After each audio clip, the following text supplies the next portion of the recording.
Hello friends, स्वागत है आपका हमारे YouTube channel MP sky academy में। आज के इस वीडियो में हम इस प्रोजेक्ट फाइल को जानेंगे कि कैसे बनाना है प्रोजेक्ट फाइल। ये जो प्रोजेक्ट फाइल है वो पॉलिटिकल साइंस का है और इस पेपर का नाम है मॉडर्न वेस्टर्न पॉलिटिकल थॉट। और इसका क्वेश्चन है, उपयोगितावाद के सिद्धांत की व्याख्या कीजिए तथा जेरेमी बेंथम और जेएस मिल के विचारों की समालोचनात्मक तुलना कीजिए।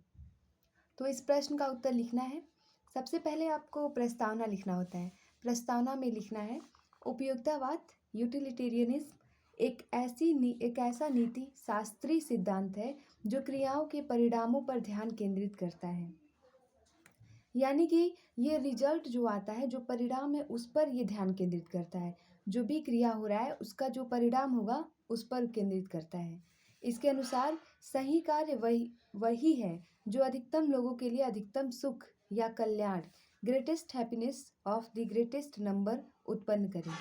यानी कि इसके अनुसार, उपयोगितावाद के अनुसार, सही कार्य उसे माना जाता है जो ज़्यादा से ज़्यादा लोगों को सुखकारी हो या कल्याण करे। यह दर्शन सुख को जीवन का सर्वोच्च लक्ष्य और दुख को टालने योग्य मानता है, जिसे बेंथम ने सुखवादी गणना द्वारा मापने का प्रस्ताव दिया। सरल शब्दों में, अधिकतम लोगों के लिए अधिकतम सुख ही इसका मुख्य उद्देश्य है।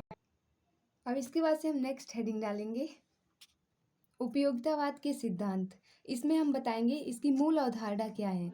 उपयोगितावाद परिणामवादी नैतिकता का एक रूप है जिसका अर्थ है कि किसी कार्य की नैतिकता उसके परिणामवाद से निर्धारित होती है, न कि उसकी मंशा से। अब लिखेंगे प्रवर्तक यानी किसने इसे दिया है, इस सिद्धांत को दिया है, तो उसके बारे में लिखेंगे। इसके प्रमुख प्रतिपादक जेरेमी बेंथम थे, जिन्होंने सुख को मापने योग्य, जबकि जॉन स्टुअर्ट मिल ने सुख की गुणवत्ता पर जोर दिया। मुख्य उद्देश्य बताएंगे इसका क्या है। इस सिद्धांत का मुख्य ध्येय सभी सजीव प्राणियों के जीवन को बेहतर बनाकर सामाजिक और सामूहिक कल्याण को बढ़ावा देना है। अब दार्शनिक दृष्टिकोण लिखेंगे। उपयोगितावाद का यह मानता है कि हर व्यक्ति स्वाभाविक रूप से सुख की इच्छा करता है और पीड़ा से बचना चाहता है, इसलिए नैतिक निर्णय इसी सुख दुख के संतुलन पर आधारित होने चाहिए। तो इसके दार्शनिक दृष्टिकोण के बारे में हम बता देंगे कि इसमें जो मनुष्य है, हर प्रत्येक व्यक्ति सुख की इच्छा करता है और दुख से बचना चाहता है, पीड़ा से बचना चाहता है। फिर इसके महत्व के बारे में नेक्स्ट हम लिखेंगे। इसके महत्व में लिखेंगे, यह सिद्धांत न केवल व्यक्तिगत नैतिकता में बल्कि सार्वजनिक नीति, आर्थिक निर्णयों और कानून निर्माण में भी अधिकतम उपयोगिता सुनिश्चित करने के लिए एक व्यवहारिक मार्गदर्शक के रूप में कार्य करता है। अब हम बताएंगे उपयोगितावाद का अर्थ। इसमें लिखेंगे, उपयोगितावाद के अनुसार कोई कार्य तब नैतिक यानी सही माना जाता है जब वह समाज में सुख या लाभ या उपयोगिता को बढ़ाता है और दुख या हानि को कम करता है। नेक्स्ट हेडिंग लिखेंगे, बेंथम का उपयोगितावाद। अब इसके बारे में बताएंगे कि बेंथम का जो उपयोगितावाद है वो क्या कहता है। उपयोगितावाद बेंथम की समूची विचारधारा तथा चिंतन का मूल मंत्र और आधारशिला है। बेंथम ने तत्कालीन समय में प्रचलित नैतिकता की सभी धारणाओं का खंडन किया और उपयोगिता को नैतिकता तथा मानवीय जीवन का आधार बनाया। बेंथम के समय में नैतिकता के विषय में विभिन्न विचार प्रचलित थे, अर्थात उस समय बहुत सारे विचार प्रचलित थे कि नैतिकता क्या है। तो बेंथम प्रायः लोग ईश्वर की इच्छा को नैतिकता का आधार मानते थे। प्रायः जो उस समय लोग थे वो नैतिकता को, जो ईश्वर की इच्छा है, उसे नैतिकता का आधार मानते थे और उनका कहना था कि धर्मशास्त्रों से ईश्वर की इच्छा का ज्ञान होता है। जो धर्मशास्त्र हैं वही ईश्वर की इच्छा को बताते हैं। अब हम थोड़ा सा हेडिंग डाल के लिखेंगे कि बेंथम इन सभी को अस्वीकार करते हुए कहते हैं। जो बेंथम का क्या कहना है कि इन सभी को वो अस्वीकार करते हैं कि ये सारी जो इच्छाएं बताई जा रही हैं कि ईश्वर की इच्छा नैतिकता का आधार है, इन सब का वो खंडन करते हैं और बताते हैं कि ईश्वरीय इच्छा प्राकृतिक विधि और अंतःकरण ये सब व्यक्तित्व या आत्मगत कल्पनाएं मात्र हैं और मनुष्य को जो कुछ अच्छा लगता है उसी को ईश्वरीय इच्छा प्राकृतिक विधि या अंतरात्मा के अनुकूल कह देता है। ईश्वरीय इच्छा प्राकृतिक विधि या अंतरात्मा के संबंध में प्रामाणिक रूप से हमारे द्वारा कुछ भी नहीं कहा जा सकता, इसलिए ये धारणा निरर्थक है। और ये सारी बातें बताकर बेंथम ने इसे निरर्थक बताया। अब हम लिखेंगे जे.एस. मिल का उपयुक्तावाद। अब जे.एस. मिल के उपयुक्तावाद के बारे में हम लिखेंगे नेक्स्ट हेडिंग डाल के।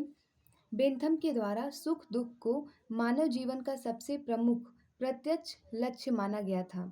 वह विभिन्न सुखों में केवल मात्रात्मक अंतर को ही स्वीकार करता था। उसके सुख दुख के समस्त स्रोत बाहरी थे और वह अपने अधिकतम व्यक्तियों के अधिकतम सुख के सिद्धांत का प्रयोग राजनीतिक सुधारों की दिशा में करना चाहता था।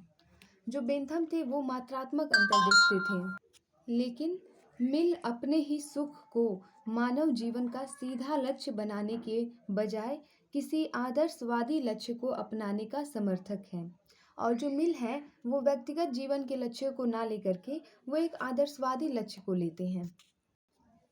वह विभिन्न सुखों में मात्रात्मक भेद के साथ गुणात्मक भेद को स्वीकार करता है।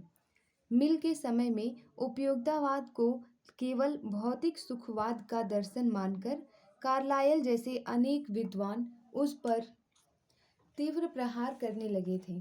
अतः मिल ने यह सिद्ध करने का प्रयास किया कि उपयोगितावाद केवल भौतिक सुखवाद का ही समर्थन नहीं करता।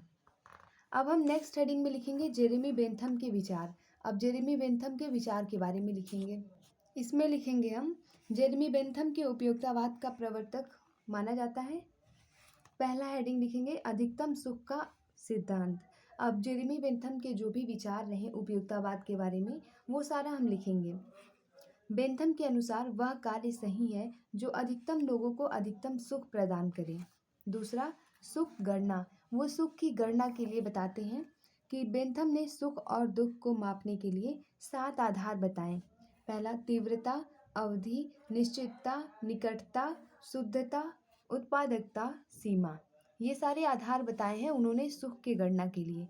फिर नेक्स्ट हेडिंग लिखेंगे हम सुख की समानता। बेंथम के अनुसार सभी प्रकार के सुख समान होते हैं। उन्होंने केवल सुख की मात्रा को महत्व दिया। नेक्स्ट हेडिंग लिखेंगे जॉन स्टुअर्ट मिल के विचार। अब जैसे हमने जेरेमी बेंथम के विचारों को लिख दिया, अब जॉन स्टुअर्ट मिल के विचारों को लिखेंगे हम। अब इसमें लिखना है जॉन स्टुअर्ट मिल ने बेंथम के उपयोगितावाद को संशोधित और विकसित किया। जो स्टुअर्ट मिल थे ये जो बेंथम ने उपयोगितावाद का विचार दिया था उसी को ये संशोधित रूप में ये प्रदर्शित करेंगे। तो इनका पहला है सुख की गुणवत्ता के बारे में बताएंगे। मिल के अनुसार सभी सुख समान नहीं हैं। उन्होंने उच्च बौद्धिक सुख और निम्न शारीरिक सुख में अंतर किया। दूसरा प्रसिद्ध कथन इनका क्या है, मिल ने कहा है कि असंतुष्ट सुकरात होना संतुष्ट मूर्ख होने से बेहतर है। फिर तीसरा है स्वतंत्रता का महत्व। इसमें लिखेंगे मिल ने व्यक्तिगत और नैतिक विकास को भी महत्वपूर्ण माना। फिर नेक्स्ट लिखेंगे हम व्यक्तिगत स्वतंत्रता। इसमें लिखना है व्यक्तिगत स्वतंत्रता में लिखेंगे स्वतंत्रता में मिल ने व्यक्ति की स्वतंत्रता को भी महत्व दिया। उनका मानना था कि समाज को व्यक्ति की स्वतंत्रता में अनावश्यक हस्तक्षेप नहीं करना चाहिए। यानी मिल जो है वो व्यक्ति की व्यक्तिगत स्वतंत्रता के पक्ष में थे। वो बताते हैं कि समाज को व्यक्ति की स्वतंत्रता में अनावश्यक हस्तक्षेप नहीं करना चाहिए। नेक्स्ट हेडिंग लिखेंगे बेंथम और मिल के विचारों में अंतर। अब इन दोनों लोगों के विचारों में अंतर हम बताएंगे। एक तरफ लिखेंगे आधार, फिर बेंथम और मिल। अब दोनों लोगों के विचारों को हम लिखेंगे किस आधार पे इनके विचारों में अंतर है। पहला है सुख का प्रकार। सुख के प्रकार को लेकर के इनका अंतर है। बेंथम सुख को सभी सुख समान मानते हैं और मिल जो है सुख की गुणवत्ता में अंतर मानते हैं। महत्व में देखें तो बेंथम मात्रात्मक मानते हैं, मात्रा में ये मानते हैं, और इनका है मिल का गुणवत्ता। फिर दृष्टिकोण में देखा जाए तो दृष्टिकोण इनका सरल उपयोगितावाद का है और मिल का है संशोधित उपयोगितावाद। स्वतंत्रता में बेंथम में विशेष महत्व नहीं दिया है और मिल ने व्यक्तिगत स्वतंत्रता पर जोर दिया है। फिर नेक्स्ट में लिखेंगे हम जेरेमी बेंथम और जॉन स्टुअर्ट मिल दोनों ही उपयोगितावाद के प्रमुख विचारक हैं जिनका मूल मंत्र अधिकतम व्यक्तियों का अधिकतम सुख है। हालांकि मिल ने बेंथम के सिद्धांतों में कई महत्वपूर्ण सुधार किए जिससे उनके विचारों में निम्नलिखित मुख्य अंतर पैदा हुए। फर्स्ट नंबर है सुख की प्रकृति यानी मात्रा बनाम गुण। तो क्या क्या अंतर इन दोनों लोगों में मिला है, बेंथम क्या मानते हैं और मिल क्या मानते हैं, उनके बारे में हम लिखेंगे। सबसे पहला कि सुख की प्रकृति के बारे में इन लोगों का क्या कहना है। बेंथम कहते हैं मात्रात्मक और मिल कहते हैं गुणात्मक। बेंथम का मानना था कि सभी सुख समान होते हैं और उनमें केवल मात्रा का अंतर होता है। उनका प्रसिद्ध कथन था, यदि सुख की मात्रा समान हो तो पुष्पिन एक साधारण जो खेल होता है बच्चों का भी उतना ही अच्छा है जितने की कविता, यानी कि कविता पाठ करना और पुष्पिन यानी एक खेल है तो वो खेलना दोनों एक समान ये मानते हैं। मिल का क्या कहना है, वो गुणात्मक देखते हैं। मिल ने सुखों के बीच गुण का भेद किया। उन्होंने बौद्धिक और नैतिक सुखों को शारीरिक सुखों से उच्च माना।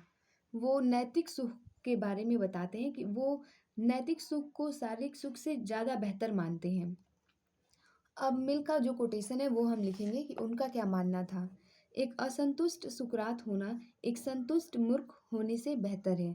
वो मानते थे कि अगर आप असंतुष्ट ही हैं लेकिन आप सुकरात के जैसे हैं तो वो सही है, और जो संतुष्ट होकर भी मूर्ख है उससे बेहतर ही है कि एक असंतुष्ट सुकरात रहे।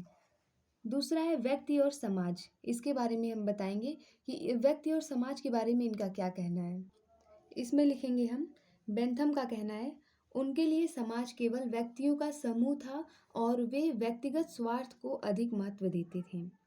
जबकि मिल कहते हैं कि मिल ने व्यक्ति की स्वतंत्रता और चरित्र निर्माण पर अधिक बल दिया। तीसरा हेडिंग है सुख की माप, सुखवादी गणना। अब इसके बारे में ये लोग क्या कहते हैं, अब ये लिखेंगे हम। बेंथम का लिखेंगे, उन्होंने सुख और दुख को मापने के लिए फेलिसिफिक कैलकुलस या सुखवादी गणना का सिद्धांत दिया जिसमें तीव्रता, अवधि और सीमा जैसे 7 मापदंड थे। मिल का कहना है कि मिल का तर्क था कि सुख एक मानसिक अनुभव है जिसे गणितीय रूप से शुद्धता के साथ मापा नहीं जा सकता।